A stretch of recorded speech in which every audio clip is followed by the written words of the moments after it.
Okay, here we go. Chapter 5, the golden tickets. Remember last chapter they said they were going to let people in. You mean people are actually going to be allowed to go inside the factory? Cried Grandpa Joe. Read us what it says, quickly. All right, said Mr. Bucket, smoothing out the paper. Listen. Evening Bulletin. Mr. Willy Wonka, the candy-making genius whom nobody has seen for the last 10 years, sent out the following notice today. I, Willy Wonka, have decided to allow 5 children, just 5, mind you, and no more, to visit my factory this year. These lucky 5 will be shown around personally by me, and they will be allowed to see all the secrets and the magic of my factory. Then, at the end of the tour, as a special present, all of them will be given enough chocolates and candies to last them for the rest of their lives. So watch out for the golden tickets. 5 golden tickets have been printed on golden paper, and these 5 golden tickets have been hidden underneath the ordinary wrapping paper of 5 ordinary candy bars. These 5 candy bars may be anywhere, in any shop, in any street, in any town, in any country in the world, upon any counter where Wonka's candies are sold. And the 5 lucky finders of these 5 golden tickets are the only ones who will be allowed to visit my factory and see what's like inside. Good luck to you all, and happy hunting. Signed, Willy Wonka. The man's dotty, muttered Grandma Josephine. He's brilliant, said Grandpa Joe. He's a magician. Just imagine what will happen now. The whole world will be searching for those golden tickets. Everyone will be buying Wonka's candy bars in the hope of finding one. He'll sell more than ever before. Oh, how exciting it would be to find one. And all the chocolates and candies that you could eat for the rest of your life free, said Grandpa George. Just imagine. They'd have to deliver them in a truck, said Grandma Georgina. It makes me quite ill to think of it, said Grandma Josephine. Nonsense, cried Grandpa Joe.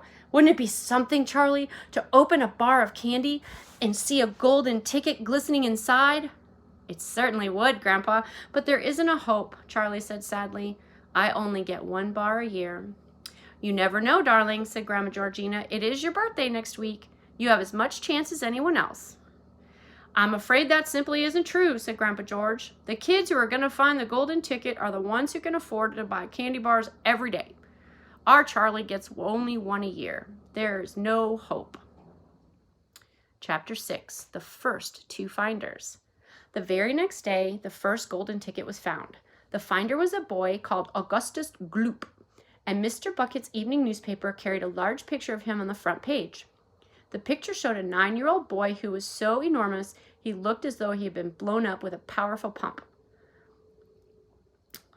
The town in which Augustus Gloop lived, the newspaper said, had gone wild with excitement over their hero. Flags were flying from all the windows, children had been given a holiday from school, and a parade was being organized in honor of the famous youth. I just knew Augustus would find a golden ticket, his mother had told the newspapermen. He eats so many candy bars a day that it's almost impossible for him not to find one. Eating is his hobby, you know. That's all he's interested in. But still, that's better than being a hooligan and shooting off zip guns and things like that in his spare time. And what I always say is he couldn't go on eating like he does unless he needed nourishment, wouldn't he? It's all vitamins anyway. What a thrill for him to be visiting Mr. Wonka's marvelous factory. We're just as proud as can be. Ugh, what a woman, said Grandma Josephine. What a boy, said Grandma Georgina. Only 4 golden tickets left, said Grandpa George. I wonder who'll get those. And now the whole country, indeed, the whole world, seems suddenly to be caught up in a mad candy-buying spree. Everyone's searching frantically for those precious remaining tickets. Fully grown women were seen going into sweet shops and buying 10 Wonka candy bars at a time, then tearing off the wrappers on the spot and peering eagerly underneath for a glint of golden paper. Children were taking hammers and smashing their piggy banks and running out to the shops with hands full of money. In one city, a famous gangster robbed a bank of $5,000 and spent the whole lot on candy bars that same day. And when the police entered his house to arrest him, they found him sitting on the floor amidst mountains of candy, ripping off the wrappers. In far-off Russia, a woman called Charlotte Roos claimed to have found the second ticket, but it turned out to be a clever fake. In England, the famous scientist Professor Foolbody invented a machine which could tell you at once without opening the wrapper of a candy bar whether or not there was a golden ticket hidden underneath. The machine had a mechanical arm that shot out with tremendous force and grabbed hold of anything that had the slightest bit of gold inside. And for a moment, it looked like the answer to everything. But unfortunately, while the professor was showing off the machine to the public at the candy counter of a large department store, the mechanical arm shot out and made for a grab for the gold filling in the tooth of a duchess who was standing nearby. There was an ugly scene, and the machine was smashed. Suddenly, on the day before Charlie Bucket's birthday, the newspapers announced that the second golden ticket had been found. The lucky person was a small girl called Veruca Salt, who lived with her rich parents in a great city far away. Once again, Mr. Bucket's evening newspaper carried a big picture of her. She was sitting between her beaming father and mother in the living room of their house, waving the golden ticket above her head and grinning from ear to ear. Veruca's father, Mr. Salt, had eagerly explained to the newspapermen exactly how the ticket was found. "You see, fellas, as soon as my little girl told me she had to have one of those golden tickets, I went out into the town and started buying up all the Wonka bars I could lay my hands on. Thousands of them I must have bought, hundreds of thousands.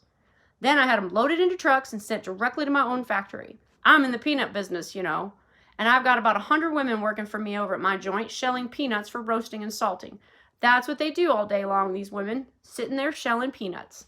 So I say, okay, girls, from now on, you can stop shelling peanuts and start shelling the wrappers off these crazy candy bars instead." And they did. I had every worker in the place yanking the paper off those bars of chocolate full speed ahead from morning till night. But 3 days went by and we had no luck. Oh, it was terrible. My little Veruca got more and more upset each day, and every time I went home, she would scream at me, "Where's my golden ticket? I want my golden ticket!"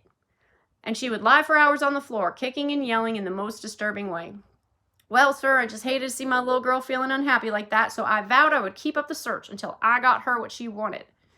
Then suddenly, on the evening of the 4th day, one of my women workers yelled, "I've got it, a golden ticket," and I said, "Give it to me quick," and she did. I rushed it home, gave it to my darling Veruca, and now she's all smiles, and we have a happy home once again. "Well, that's even worse than the boy," said Grandma Josephine. She needs a good time out," said Grandma Georgina. "I don't think the girl's father played it quite fair, Grandpa, do you?" Charlie murmured. "He spoils her," Grandpa Joe said, "and no good can ever come from spoiling a child like that, Charlie. You mark my words." "Okay, come to bed, darling," said Charlie's mother. "Tomorrow's your birthday, don't forget, so I expect you'll be up early to open your present." "A Wonka candy bar?" cried Charlie. "Is it a Wonka candy bar? Is it?" "Yes, my love," said his mother. "Of course it is." "Oh, wouldn't it be wonderful if I found the third golden ticket inside?" Charlie said. "Bring it in here when you get it," said Grandpa Joe, "and then we can all watch you taking off the wrapper." Okay, that's it. More tomorrow. Have a good night.